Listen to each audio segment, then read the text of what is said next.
ಅಣ್ಣ ಬೇರೆ ಫೋನ್ ಮಾಡ್ತಾ ಇದ್ದ ಯಾವಾಗ್ಲೂ ಹಣ ಕುಡ್ದು ಬಂದು ಹಂಗೆ ಮಲ್ಕಂತಾನೆ ಅಂತ. ಇದ್ ನೋಡಿದ್ರೆ ಇದು ಹೋಗಲ್ಲ, ಏನಾಗ್ತಿದ್ದು ಸ್ವಾಮಿ ನೀವು ಯಾವ್ದು ಕುಡಿಯೋದು ಇನ್ನೇ? ರಮ್ಮು ವಿಸ್ಕಿ ಇಂಥವೇನು ಕುಡಿಯಲ್ಲ. ರಾಜ 4 ಬಾಟ್ಲು ಕುಡಿತೀನಿ ಅಷ್ಟೇ, ಮನೆ ಕಾಯ್ಬೇಕಾರೆ. ಇವ್ರಿಬ್ರಿಗೂ ಮದ್ವೆ ನಡೀತೈತೆ ಬ್ರೋ. ಯಾರಿಬ್ರಿಗೆ? ಇವ್ರಿಬ್ರಿಗೆ ಬಂದ್ಬಿಡ್ರಿ ಇವತ್ ರಾತ್ರಿ. ಮುಹೂರ್ತ ಫಿಕ್ಸ್ ಆಗೈತೆ. ಇಲ್ಲೇ ರೂಮ್ ಇರೋದು. ಗಟ್ಟಿ ಮೇಳ ಓಂ ಶಂಕರ ವಿಷ್ಣು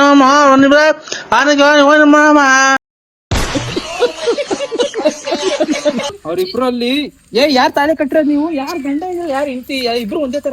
ನಿನ್ ಗಂಡ ನೀನು ಎಲ್ಲ ಬೈಲಿ ಬರ ಬೈಲಿ ಕಡಿ ಹೊಡಕ ನಾವು ಕುಚ್ಬೇಡ. ಯಾರವ ನೀನು? ಓಯ್ ಇದ್ಯಾರಿ ಮಲ್ಕಂತೈತಿ ಹಿಂಗ ಆಡಿಸ್ತಿದ್ರೆ ಎಲ್ಲೋಡು. ಕ್ಯಾರ ಕೆಲಸ ಇರ್ತಾವ ಬಿಡ್ರಿ ಬ್ರೋ. ಆಗೋ ಆಯ್ತಾಯ್ತು.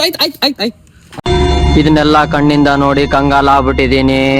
ಬೇಕಣ್ಣ, ಈ ಲೋಪರ್ ನನ್ ಮಗನ್ ತಲೆ ಬೇಕೇ ಬೇಕು. ಅವ್ರ ಹೆಂಡತಿ ಬಂತು ನೋಡು, ಹೆಂಡತಿಗೆ ಏನೋ ಮಾಡ್ತಾ ಅಂತ ಗಂಡ ಬಂದ್ರೆ ಇದು ಗಂಡ, ಇದು ಕನ್ಫರ್ಮ್ ಆಯ್ತು ಈಗ. ಇದು ಗಂಡ, ಅದು ಹೆಂಡತಿ. ಅದು ಹೆಂಡತಿ ಆಡ್ದಂಗೆ ಆಡ್ತೈತೆ. ಮುಟ್ ನೋಡ್ರಿ, ಮುಟ್ಟಿಸ್ಕಂತತ ಅದು ಹೆಂಡತಿ. ಅದು ಮುಟ್ಟಿಸ್ಕೊಳಲ್ಲ, ಬೈತದೆ. ಸ್ಟೇಟ್ ಅವಾರ್ಡ್ ನೋಡಿ, ಗಂಡ ಬೈತೈತೆ. ಗಂಡ ಬೈತೈತೆ. ಮುಟ್ಟಿದಂಗ್ ಬೈತಾರ ನೀನ್ ಹೆಂಡತಿನ ಮುಟ್ರು ಅಂತ. ಇವ್ರ ಯಜಮಾನ್ರೆ ನಂದೇ 100 ರೂಪಾಯಿ ಕೊಡ್ತೀನಿ. ಮಿಂಡ್ರಿ ಹುಟ್ಟಿದ ಮಕ್ಕಳನ್ನ ಸಖತ್ತಾಗಿ ಬೈತೀಯ. ನಾನೇ 100 ರೂಪಾಯಿ ಕುಡಿಸ್ಬಿಡ್ತೀನಿ.